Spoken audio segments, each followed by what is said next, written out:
to share with you our top 10 summer safety tips for pets. As you've seen in our last video, that we have quite a few animals, one of which being my dog and the cat at the house and Corey's Dalmatian Letty, and we put all those in our last video. If you didn't see it, go check it out. But we wanted to come and talk about a few summer safety tips, especially with summer just around the corner, so you have some tips. And if there's anything else you want to see or you feel like you should add, leave a comment down below. Okay. You ready? Yeah. All right. So, number 1, never leave your dog in a hot car. So it only takes minutes in a car for animals to have heat stroke or suffocate. A lot of people, and I know this is a big thing online where people are always getting really upset about animals being left in car. I'm one of those people too. I can't stand seeing a dog in a car with the windows up in the blazing hot sun.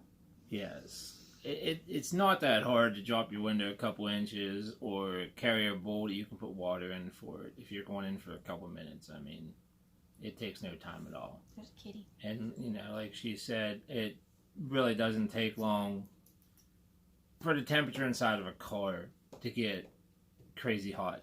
For example, on a 78-degree day, in the shade, a car can get up to 90 degrees inside.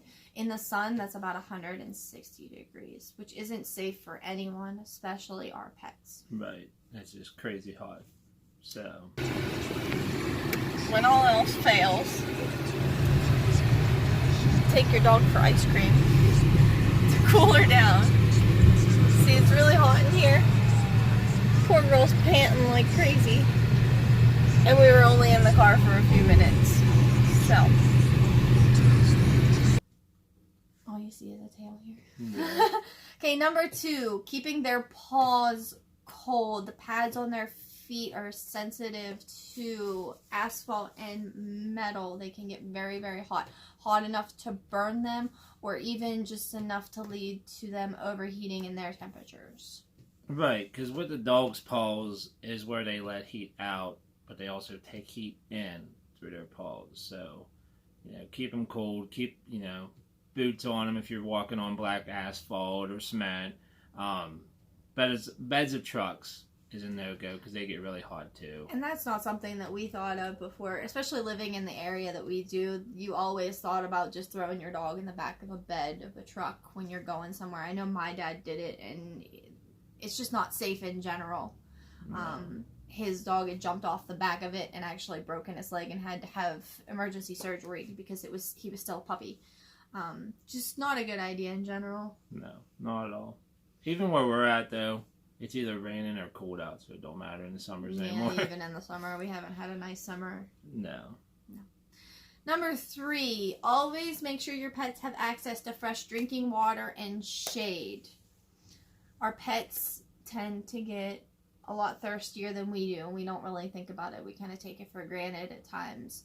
And they're not able to cool themselves down as easily as just us going and getting a drink real quick, especially if they don't have access to it.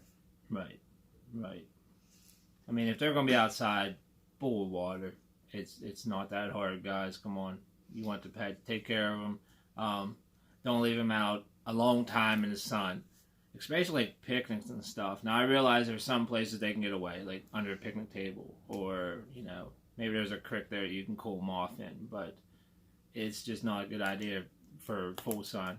If they're going to be outside, have a shelter for them to get away. I mean, it might feel hot to you, but they're out of the sun. So even if it's still the same temperature as outside, they're still out of direct sunlight. So a little bit of information for you when it comes to the temperature of our cats and dogs. A dog's normal temperature is anywhere from 100 degrees Fahrenheit to 103 degrees Fahrenheit. So anything above that is overheating to them.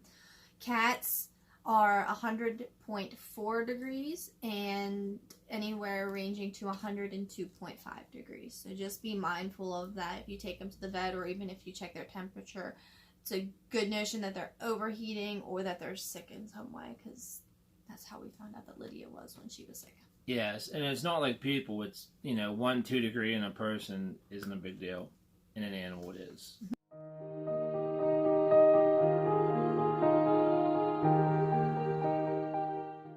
Number 4, a kiddie pool in order to keep them cool. It's a good way for them to have access to water to cool themselves down. And any dogs that say you don't have an access to like a stream that they could swim in or anything like that. Now my dog is a little strange and doesn't like water. She hates getting a bath. You even say the word and she stops moving because she knows what it is. It's any kind of water. It's rainwater too. She doesn't like to go outside and go to the bathroom when it's raining out. She darts right back in as soon as she possibly can. Now my Dalmatian, if it rains and gets a mud puddle, she's worse than a kid. She's headfirst diving into it, and I'm covered in mud. I get pictures from Mom all the time of her just playing in the water. So sorry if you see me looking down a lot. My dog's sitting right here. You just can't see her. Number 5. This is a big one in any area, really. A lot with us, though, especially being in wooded areas and being in the country. But protection from fleas, ticks, mosquitoes. This is a big one. These pests carry so many diseases, and they actually are diseases that can be transferred to humans as well. So you also don't want to put your own health and your own life at risk by letting your animals get bit by these bugs too. Not only that, if you have protection, here's what we're using this year. But it's a Seresto collar. It comes in this nice little tin and has all the pieces to it. It's in a package. Super easy to use. The reason we haven't actually put it on the dog yet is she's indoors most of the time. Now, the collars are a little more. Right now, though, most veterinarian offices around have these. And, we paid $57.99, but there's a $15 mail-in rebate right now. These are supposed to be good for up to 8 months. Your little packages that you get for $10-12 a piece are only good for 1 month. So in the long run, you're paying more for that. Plus, you have to try to remember to put it on every month. And I don't like those because I'm a very hands-on person with my dog. And putting the stuff that goes on the back of their necks, I think is disgusting because I want to pet my dog and love my dog. I don't want to touch it and get the stuff all over me and risk touching my face or having chemicals anywhere else other than where they are supposed to be. The collars like this we don't have to worry about. And like he said, 8 months for almost $60 versus paying less amount for a less amount of time. It just didn't seem realistic to me. We've had multiple animals over the years between the two of us and have tried a bunch of different things. This so far has been the best one that we have heard of, and this will be my first time trying it with her. I don't think she'll have a problem with it, but if she does, or if anything else, I'll give you an update on that later. The biggest thing with the collar is it says it repels fleas and ticks. Most of the stuff that you put on their necks, something has to bite them for it to fall off or die, which can lead to your animals bringing ticks into the house, then falling off, then getting on you. And a friend of mine actually did some research on ticks because we know that in this great big universe and world that we have, that pretty much every species has a cause, has some reason that they're here, that they're a benefit to something. Ticks honestly don't. The only thing that they are good for is they are a food source for certain animals. Other than that, they carry no good qualities. So it's just better to keep them as far away as we possibly can. Yeah, and each year with me being, out in the woods, out in the outdoors, I'm seeing more and more ticks crawling on my pants than what I did growing up. I don't know what's going on, but it's like we're getting overran by these annoying little bugs. I even had one last year, and it was the first time I had ever had one, and I flipped out. It scared the crap out of me.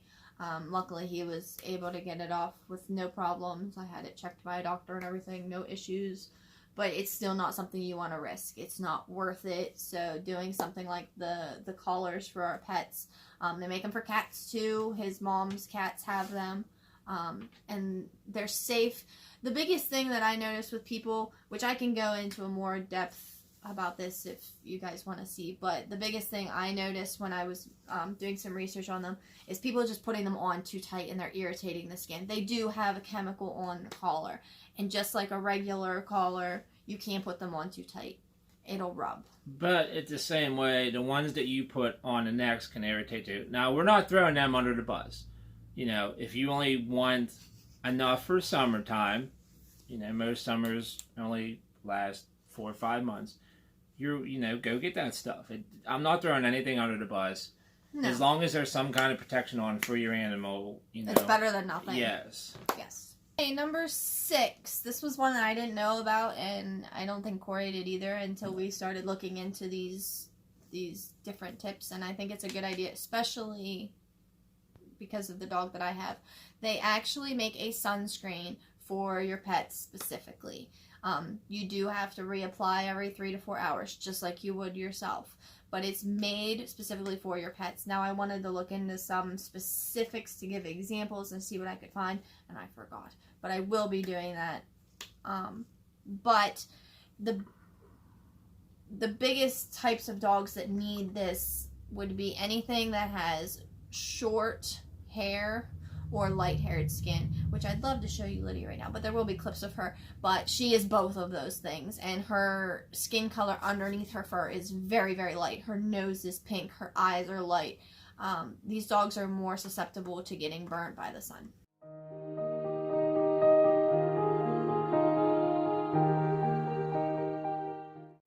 Any dog that has cropped ears, the inside of their ears will burn fast, and you don't notice it. But even if they're not cropped and they're just ears that stick up, yeah, and the sun can get onto the inside of their ears, that's a very sensitive spot on their body. Yeah. So make sure that you always look into ways to keep your dog's skin safe, because the last thing you want is them being hurt from the sun as well.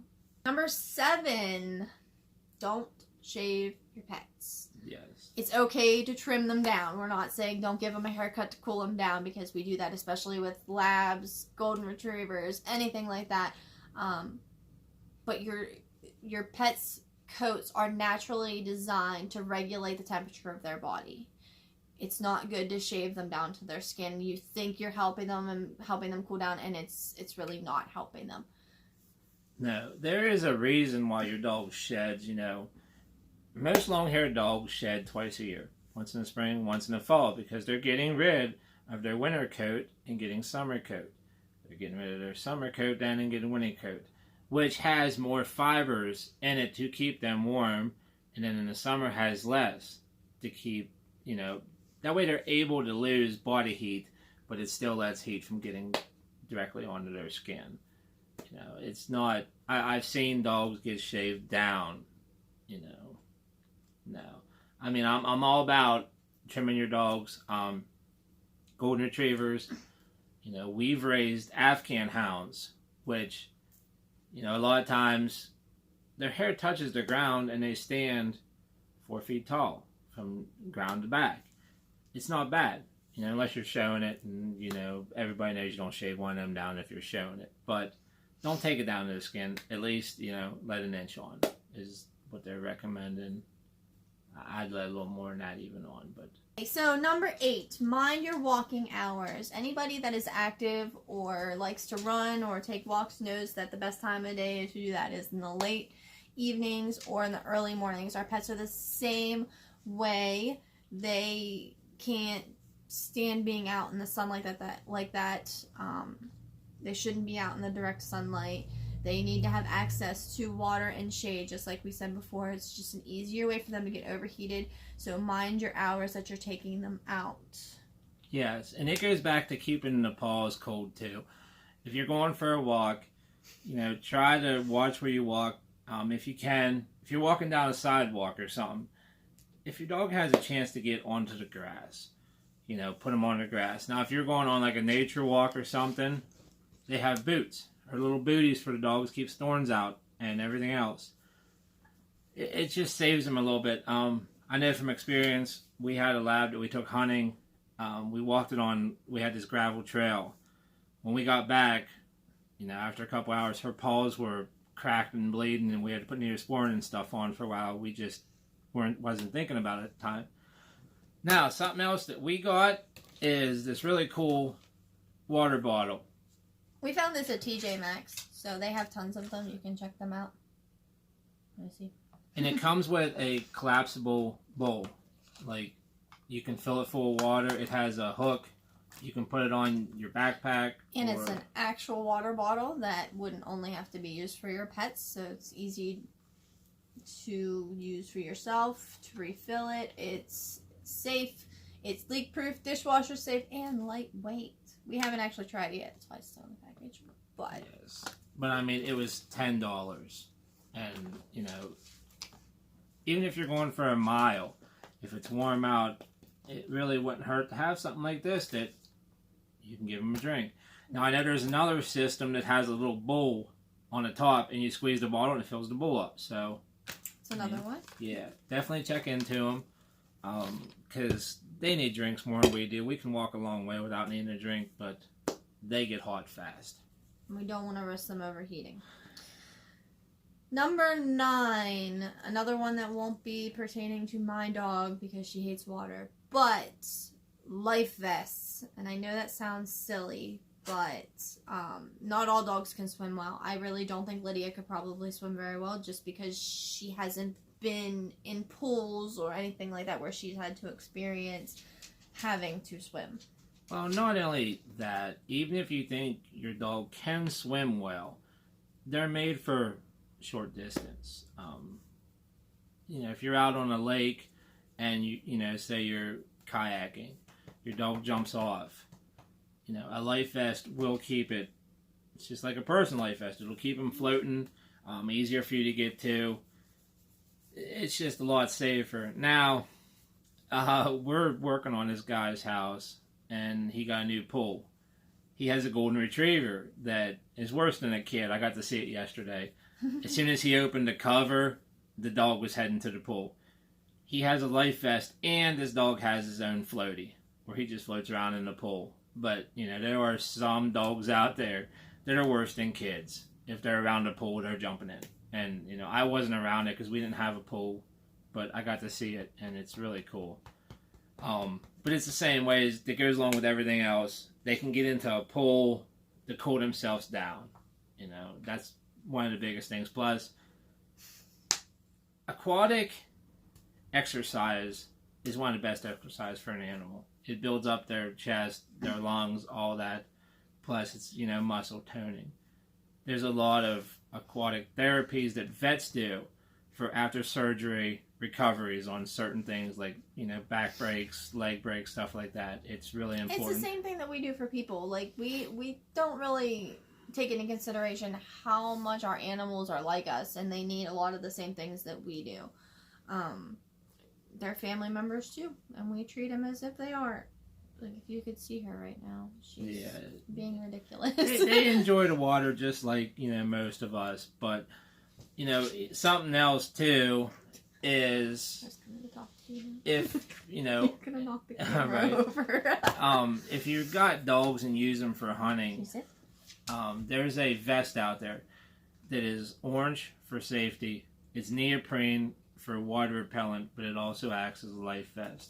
So not only does it keep water off of them, because they're the same as us, they get a lot wet. If they're in water a long time, their skin gets sensitive and hurts. So it does keep water off of them too. So for whatever activity you're doing, look up whatever's best for you. But a life vest, it's a smart thing. Precaution. Yeah, especially if you have a pool and you're out in it a lot. Yeah. Lydia doesn't like water though, so I don't think I'll be getting her one. Okay. Number 10. This is a big one. Fireworks. I know it sounds like something fun and exciting for us, and it is. We might like the boom and explosion and the bright lights. Our pets do not. They get scared. They run. Thankfully, Lydia has been around some. But when she's in full control of me or Corey, somebody that can handle her, so that if she would get scared, we're right there with her. We never leave her unattended when there are fireworks going off. And those are just little ones. Usually, if like the town is putting them off for the 4th of July or anything, she stays home inside the house. I don't risk taking her out because I don't want her to get off and take off and disappear. It's one of my biggest fears, is my dog running away. Aside from them being afraid of them, they're actually made of chemicals that are harmful and they're poisonous. Potassium nitrate is a big one, that if your animal eats it, it is poisonous to them and it can hurt them. So if you're setting off fireworks in your backyard for the 4th of July or for anything else, make sure you're cleaning up any of the debris that they leave behind, because you don't want your pets eating them. And I know from personal experience, she is a garbage disposal. She'll eat anything that she can possibly get her nose into.